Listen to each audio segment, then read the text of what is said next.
All right, we are back here on Sportsline talking about the Titans and their situation. We actually talked a little bit about the Super Bowl in the last series as well. And one of the things we were discussing is the Patriots and their continued success of getting to the Super Bowl. And this is now their 8th Super Bowl with Belichick and Brady. They're looking for their 6th Super Bowl title. The coaching staff is going to change next year, but in all likelihood, Belichick and Brady are going to be back. And as long as that is the case, you expect the Patriots to be a factor in January and maybe even early February in another Super Bowl in the future. A lot of teams around the league have tried to capture that so-called Patriots way in the way they do things and try to recreate that with their franchise and have that same type of success. They've hired guys that have been a part of that coaching tree. They've brought in players that have been a part of that program, and they try to instill that into their own facilities. The Colts are going to hire Josh McDaniels after the Super Bowl. The Lions are going to hire Matt Patricia, the defensive coordinator, after the Super Bowl. Those are other examples of that. Some people believe the Titans have fallen into that a bit themselves in the fact that John Robinson, who cut his teeth in this business as a scout for the Patriots before going to the Bucs as an assistant general manager, that's kind of where he learned things. That's sort of where he learned the lay of the land in the National Football League, and they were having incredible success during those years. And so now he comes in, and it's his program in Tennessee, but how much of it is taken from what he learned during that time in New England? It's a fair question. But there's a columnist for the New York Daily News, Chuck Modiano, who wrote a column yesterday that said that the Titans hiring of Mike Vrabel is just another example of a team falling for the Patriot way lie. And what he points out there is the fact that so many teams, as we just mentioned, have tried to recreate the Patriots way in their facility. And it's just hard to do that because there is no other Bill Belichick. And it's pretty hard to find another Tom Brady as well. And so when you just pluck other people from that system, how much success can you reasonably have without those two? But what he really points out with Vrabel is, I don't think he's saying that Vrabel is a guy that is strictly a Patriots way type of guy, and that's the only reason it was done. I think what he's also trying to point out is that Vrabel really lacks experience. When you look at the vast majority of NFL coaches, the vast majority of guys who are head coaches in this league have been an assistant coach, have been in coaching for 10 years or more. Mike Vrabel's been a coach for 7 years, just 4 at the NFL level.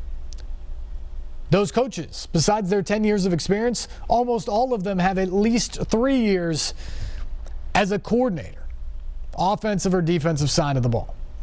And if someone ever doesn't satisfy one of those two requirements, almost always in their time as a coordinator, they had overwhelming success. Helped the team win a Super Bowl, had the best offense in the league a couple of years in a row, had a top 5 defense multiple years. Stuff like that, where you just really knew there's something special about this guy. Modiano points out, and this is what you hear from everybody, Mike Vrabel wins you over the moment he walks into the room. He's a former All-Pro player who worked his way up from a rookie who didn't play very much to a guy who kind of had to fight for a second contract, a guy who had to make his way on special teams, to a star linebacker, an All-Pro, and a Super Bowl champion, and then an aging veteran that really had to be sort of a leader by example on a couple of teams as well. Then he went into coaching. It's a different path than a lot of people. But when he walks into the room, there's something undeniable about his presence and the leadership that he brings to the table. And that's overwhelmed a lot of people because they've just been taken aback by how impressive he is, how smart he is, how much of a leader he is. So that's all well and good. But as Modiano says, when you look at his actual resume as a football coach, there's not much there. So is John Robinson and are the Tennessee Titans essentially falling victim to the charisma and the personality of Vrabel and ignoring the inexperience? I mean, when you look at Mike Vrabel in his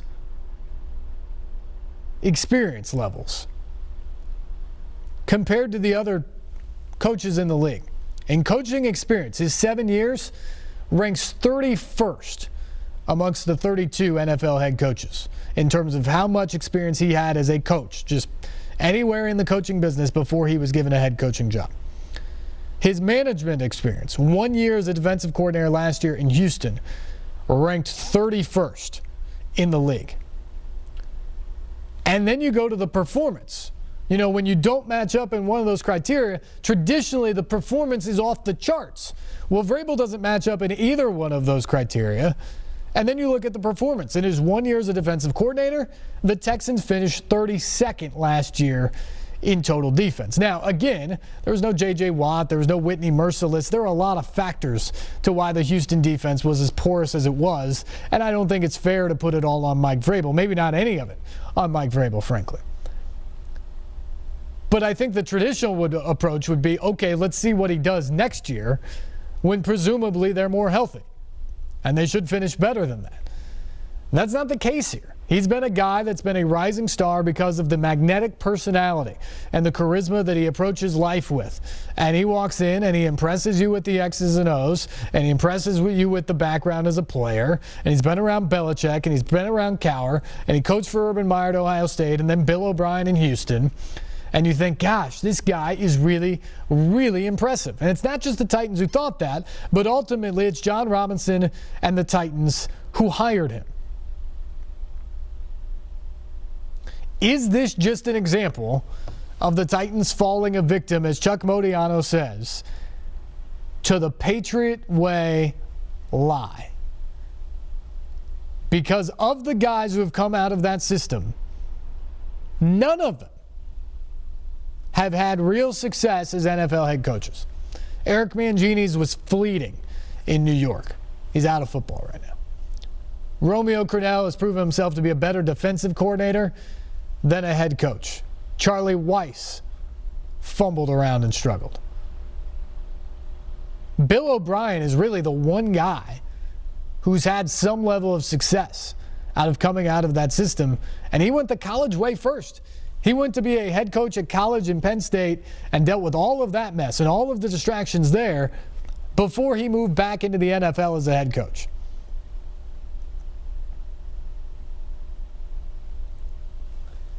Where does Mike Vrabel fall in this? The statistical data would say it's going to be difficult for him to be a very good NFL coach. But how much does that charisma, and as John Robinson described him, how much does being a leader of men help him win?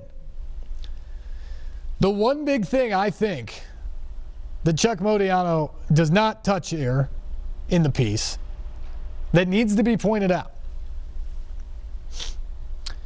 is when you're hiring in the National Football League, there are very few jobs out there. The ones that are out there are usually not very good jobs. And so some of the guys coming out of New England might have been just fine coaches, but the situations they found themselves in were untenable or situations that were impossible to win at. I'm not sure that's always on the coach or the system you came from. Sometimes that's just the nature of the beast. If you don't have a quarterback in this league, what are your real chances when other people have Tom Brady or Aaron Rodgers? So that's part of it. Well, what does Mike Vrabel get here? Mike Vrabel gets a team that is coming off of the playoffs for the first time in 9 years, coming off of a playoff win for the first time in 14 years. That's the team he's taking over. You know, when Mike Mularkey got the job as an interim coach, he was taking over a team that was 1-7 from Ken Whisenhunt. Absolute dumpster fire. And when he was ultimately promoted as the head coach, he got a team that had won 5 games in 2 years. Now that is a difficult task when you're asked to deal with that. Mike Vrabel's getting a team that's won 19 games, including a playoff game in 2 years. If there was ever a coach set up to have success in his first trip down the lane as a head coach, it's Mike Vrabel right now with the Tennessee Titans. That is a situation tailor-made for success. It doesn't mean he's going to have it, but he's set up for success. It reminds me of the comparison, and we heard it during the national championship game during the college football playoff, when Nick Saban went against his protege in Kirby Smart. And everybody pointed out the stat that at that time, Saban was 11-0 against his former assistants. Well, of all of his former assistants, the jobs they've gotten, for the most part, are things like Colorado State and Wyoming. Just jobs that aren't on Alabama's level, clearly. The 2 guys that have had the most success as Saban proteges out there coaching their own programs, Jimbo Fisher at Florida State, where he won a national championship, and Kirby Smart this year at Georgia, where he got to a national championship game. And why is that? Sure, I think they're pretty good coaches, but how about the situation? Jimbo Fisher took over at Florida State. That's one of the proudest programs with, at least in the last half century, quarter century, some of the greatest success we've seen in college football. He capitalized on that. Kirby Smart took over for Mark Richt, a guy who was winning 9 and 10 games a year at Georgia. He just built off of that. It's much easier to do that as a first-time head coach than it is to take over a program that's floundering and winning 3 or 4 games, trying to build off of that. That is the advantage Mike Vrabel has here. Now, ultimately, what level of success he'll have, I don't know. Because the double-edged sword to that, when you take over a team that's had success, is you're going to be expected to have success.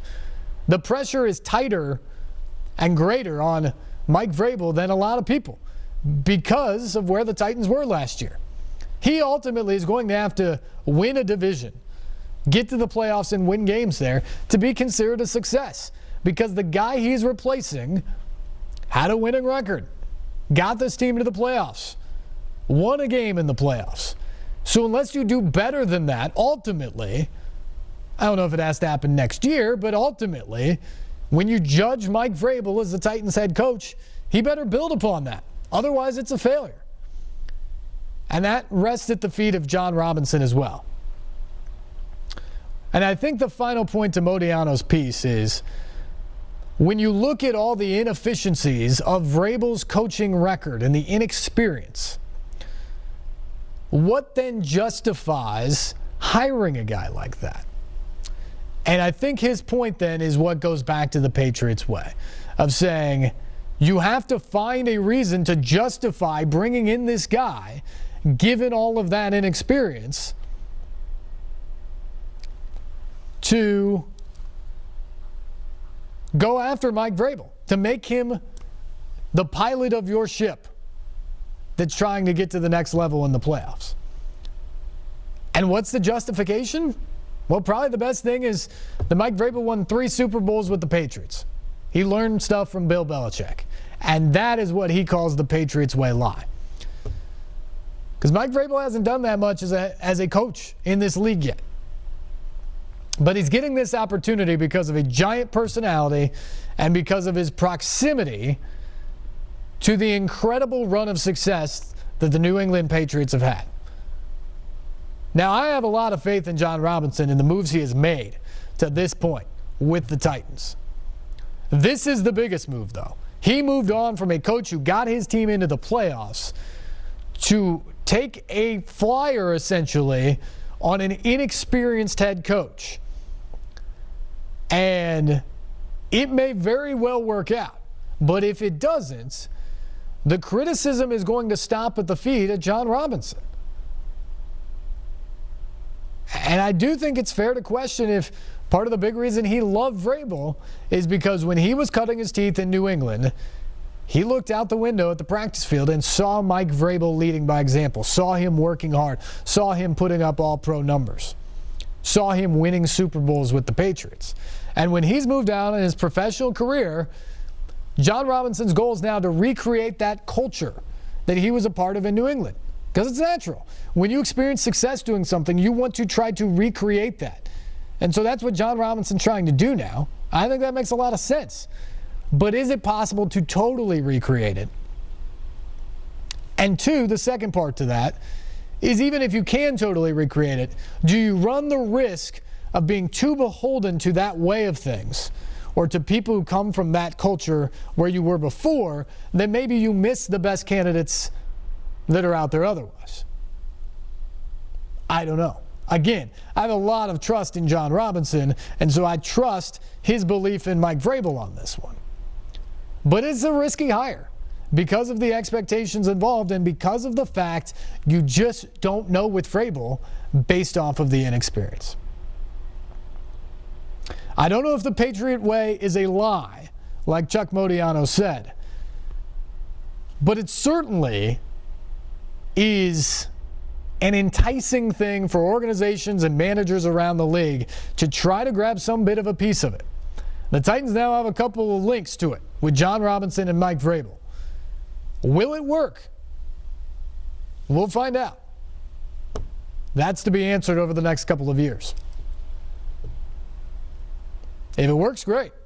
If not, the Titans are going to have to move into another direction and figure out where they go from there. But I do think it is an exciting day. And that's how we started the show, with the guys he hired. I do think that the addition of LaFleur, a guy who you were courting for the head coaching job along with Vrabel, to get him as well, and then to get a guy as experienced as Dean Pease to come in and help Vrabel and run that defense based off of his track record of success, I think that's a pretty good place to start with their coaching staff. So there definitely is excitement around the Titans based off of where they finished, based off of what's coming back, and based off of this staff now moving forward. We'll see what they can do to capitalize on. Phone lines are open, 737-7767, the number. We go back to the phone. Say hello to Joe. Joe, thanks for the call. Hey, I'm like you. I think Mike Vrabel was a champion. We played with the Patriots, and he had a lot of experience as coaches. With Houston and different places, and that makes a lot of difference when you hire a coach coming in. But at the same time, he doesn't have a lot of. He's a new coach, and it's going to take coming in most of the time when they hire somebody, they want to see success right off the bat. Well, you can't do that when you're new head coach right off the bat. It takes time to build a team, and each person that you come in contact on the team, each person on the team has a different personality. So the head coach, that's a very important part. You're going to have to deal with each player who has a different personality and work with that person to try to build up that team. I think I've seen sometimes over the years that it seems like some people come to Tennessee. We want to go to the Titans because of the record over the years. They don't win the games or whatever. Sometimes you watch and you'll see how that they don't work together. It's a team effort. It's not an eye effort. It's a team effort. And if you can get that concept built into these guys and work with these different personalities, because that's going to be a key to success if the Titans have success over the years. It's working with these different personalities and building them up to make him a winner. It's going to take time. It's going to take time for him, even with all the experience that he has and all the coaching experience that he has. And, the good thing I think Vrabel has is, like you said, working with Bill Belichick, all the years and learn from Bill and, of course, all the other coaches, and learning Bill is going to help a lot. But it's going to take time. It's not something you can do in 1 year. It's going to take 2 years, 3 years. And that's the thing I think that sometimes this holds back on the times that they can put a new coach come in and say, let's see you win successfully the first year. Let's see you win all these games the first year. Well, it takes time. Yeah. I think, it's not going to do it over 1 year. It might be 2 years, 3 years to build a good, successful team. So we'll see what happens. Vrabel can try, but he's not going to ever be Bill Belichick. Well, very few people are going to do that. And, Joe, we appreciate the call. I think one thing you can be sure of is Mike Vrabel is going to have the trust of this locker room. He's going to come in, he's going to win over a lot of guys. He's going to relate really well to players. I think you can be very sure of those two things. The other thing you said there and brought up, and I think it's a fair point, is especially dealing with a first-time head coach, there probably will be some growing pains. He's going to have to learn some on the job here. And this is a team that I don't know if you are afforded the chance to learn on the job, because they're expected to win a division or get back to the playoffs next year, win games there. That's the next step in their progression. I don't know if you get to learn on a job if that means you're losing a game or two that you shouldn't along the way. So how much patience do you have? I mean, he's their guy. I think right now you say he has a long leash, but let's face it, the last two Titans coaches, Ken Whisenhunt didn't even make it to the midway point of his second season. And Mike Mularkey had a winning record, went to the playoffs, was the first coach to take this team to the playoffs in 9 years, and he got fired after 2 seasons. The guy before Whisenhunt, Mike Munchak, was only 3 years for the job. This is a league that is a short-term league. It is about winning now. It is about capitalizing on your opportunity. And Mike Vrabel has a golden opportunity taking over a team that went to the playoffs last year.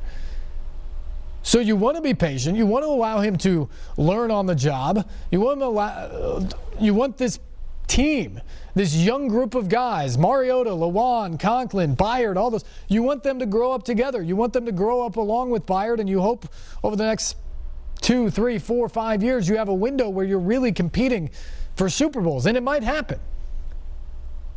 But because that is your window and that is your core, I don't know how much patience you have with Vrabel.